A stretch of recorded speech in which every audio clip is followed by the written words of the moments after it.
What do you think about the keyboards of the museum? I think they're absolutely beautiful. I really fell in love with this Tsalka. It's beautiful things that it has. Furniture. The furniture is absolutely gorgeous. And of course the Tsalka is a masterpiece and a very important instrument. And I find that playing Zumpe and Pollmann and other builders of the early square pianos, this is always challenging, but again, if you manage to bring out the inner beauty, they actually usually sound stronger to the audience and more expressive and more dramatic. And one can do a lot with them.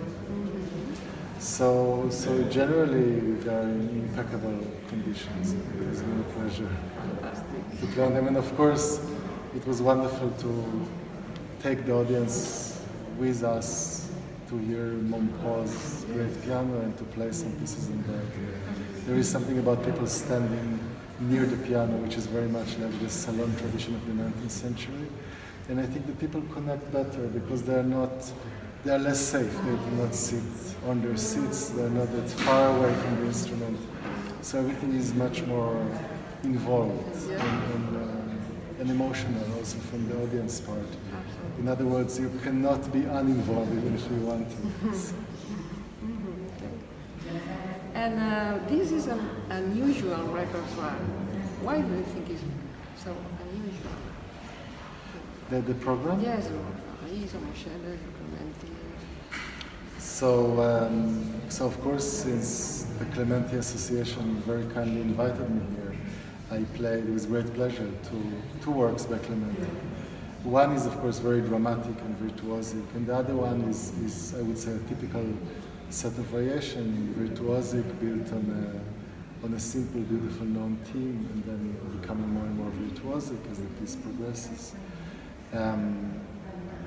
I have worked quite a lot on Ferdinand Ries, who I considered a great composer, and I came across a few hundred of his works at the Staatsbibliothek in Berlin.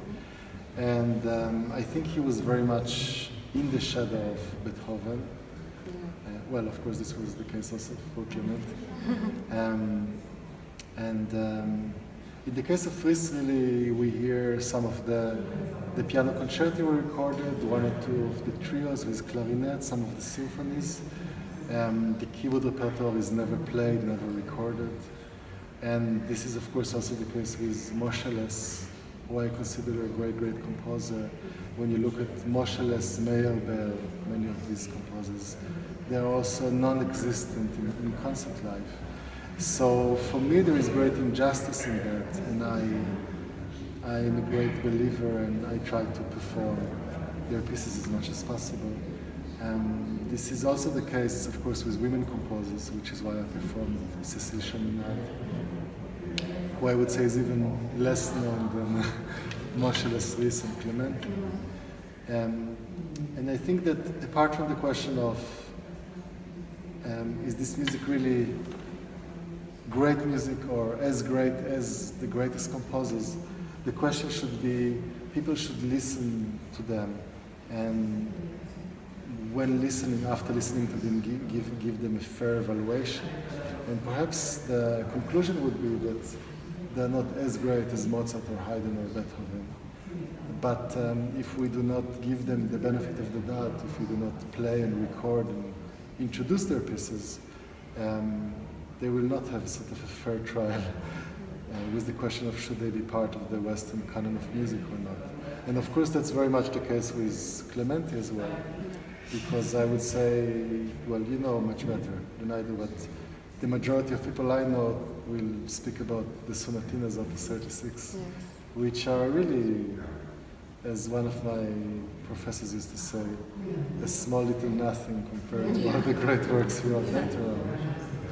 So I think it is very important that we educate and we open the minds and hearts and ears of people to the great possibilities and the great variety of these great composers. And this is the choice, the main reason for my choice of the program. Fantastic. Thank you very much, Michael. And good luck. And nice concerts. Thank you. It's been a great pleasure and a privilege.